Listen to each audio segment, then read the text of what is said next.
Hello guys, today we'll see methods of preparations of alkenes. So first reaction for that is elimination reactions. So there are two types by which we can prepare alkenes. One is elimination reaction, other one is addition reaction. So in elimination reaction there are subcategories. So first subcategory for elimination reaction is dehydrohalogenation. So this one is ethyl bromide or bromoethane. In presence of alcoholic KOH, it will give ethene, KBr and water. Only alcoholic KOH is used. Aqueous KOH is not used because it will undergo substitution reaction by aqueous KOH. So remember, substitution reaction is done by aqueous KOH and elimination reactions are done by alcoholic KOH only. So how it will get formed? So KOH is strong base. It will abstract one hydrogen from the beta carbon. This one is alpha carbon. The one which is having halogen is alpha carbon. Next carbon is beta carbon. So base will abstract hydrogen from this carbon, and then simultaneously good living group will eliminate.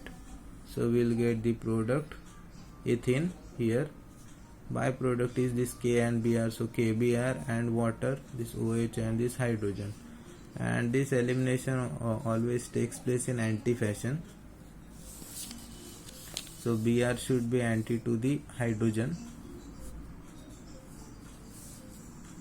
Then next is 2-chlorobutane. For 2-chlorobutane, in exam they will give the name and you have to write down the structure. So first draw 4 carbons for butane, then in second carbon draw chlorine group. So you can number that 1, 2, 3, 4.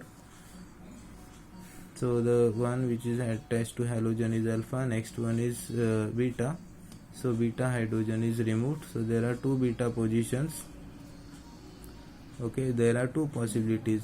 In the above example there is only 1 beta carbon, so only one possibility, only one product will form. But here there are 2 possibilities, so here 2 products will form in presence of alcoholic KOH only. So chlorine will be removed, that is for sure. Either this hydrogen can be removed with chlorine or this. So based on that we will get 2 products. First is but2ene, that will be the major product, 80% yield, and that is according to Sedgwick rule. And second product is but1ene, 20% minor product. So because of Sedgwick rule, according to Sedgwick rule, but2ene will be the major product. What is this Sedgwick rule? So in dehydrohalogenation, the preferred product is the alkene that has the greater number of alkyl groups attached to the doubly bonded carbon atoms. So the one which is having greater number of alkyl groups will be the major product in this dehydrohalogenation reaction. So removal of hydrogen and halogen takes place. It is also known as beta elimination reaction. So in but2ene, so these are 2 hydrogens, so they are not taken. This is one group and this is second group which is attached to carbon-carbon double bond. So it is di-substituted, means 2 methyl groups are substituted, and in this example only this group is substituted, other 3 are hydrogens. So this double bond is only mono substituted because only one group is substituted here. Here 2 groups are substituted, so di substituted. So more the substitutions, major will be the product. So but2ene is di substituted, therefore it is major product. but1ene is mono substituted, so it will be minor product. So that's how. And just draw the for carbons first. Okay, remember the name, draw carbon first, then second will be having double bond, so in between 2 and 3 there will be double bond, and remaining you can draw hydrogens easily. by knowing the fact that carbon makes 4 bonds. According to that, you have to draw the hydrogens. This dehydrohalogenation or beta halogenation follows the order of alkyl halide is tertiary, secondary, and then primary. So tertiary alkyl halide easily undergo dehydrohalogenation, that is removal of hydrogen and halogen. So this is about the first type of elimination reaction, that is dehydrohalogenation. Then second type is dehydration, that is removal of water from alcohol. Again order is same, tertiary will give faster, then secondary, then primary. So first example is butane 1-ol, and dehydrating agent is sulfuric acid. Okay, sulfuric acid only has one role, that is to remove water from the reactant. So draw the structure of butanol. You can draw directly like this. So draw 4 carbons for butane, then we can consider this carbon. Okay, we can consider this also as first. So here we have considered this carbon is first, so OH will be attached to that, and remaining you have to draw hydrogens according to the carbon's valency. So 4 bonds. Then in presence of sulfuric acid, this OH and neighboring carbons H will get removed. Okay, this OH, this H will get removed, and will get alkene, that is but1ene. Here only one possibility is there because of only one beta carbon is there, so only one product is possible in but1ol, and that product is but1ene. Okay, there is no second beta carbon, only one carbon which is beta 2, which is at beta position, is this one. So only one product is formed here. In butane 2-ol there are 2 possibilities, so this one is alpha carbon and these 2 are beta. So there will be 2 products, one will be major, other one will be minor, and we can determine that by Sedgwick rule only. So but2ene will be the major product, but1ene will be the minor product. Again same thing, this OH will get removed for sure, and this hydrogen, or from these 3 hydrogens, 1 hydrogen will get removed. So these 2 possibilities are there. So this water gets removed, will get this major product, then for this we'll get this minor product but1ene. This one is tertiary alcohol, so alpha carbon. There are 3 beta carbons, but all are symmetrical, so no problem, we'll get only one product.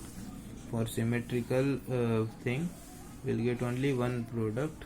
Here both the beta carbons are unsymmetrical.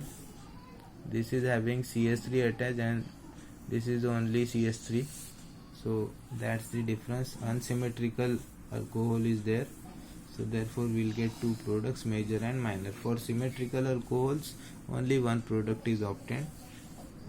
We can remove any one of the hydrogen from these 3 and we'll get the product. Again for 2-methyl propane 2-ol, first write propane, so first draw 3 carbons, then second carbon is having OH and second carbon also have the methyl group. Okay, so in exam question can be asked like this, that how to prepare 2-methyl propane prop1ene from 2-methyl propane 2-ol. So reaction will be dehydration, H2SO4 will be used as dehydrating agent, removal of water. Next is the dehalogenation of vicinal dihalides. So zinc metal is used for dehalogenation. So vicinal means neighboring carbon atom.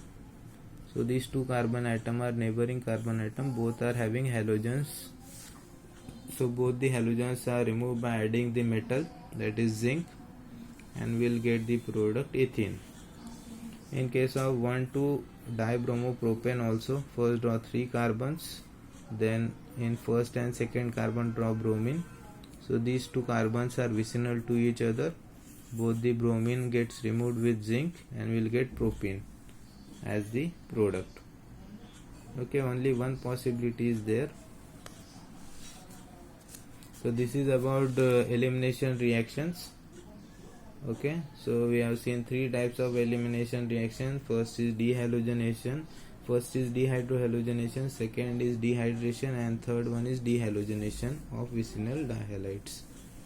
And now second kind of reaction is addition reaction. By addition also we can prepare alkenes. Okay, here we'll get geometrical alkenes. So from alkyne, hydrogenation of alkyne takes place in the presence of palladium on carbon, quinoline, which is known as Lindlar's catalyst.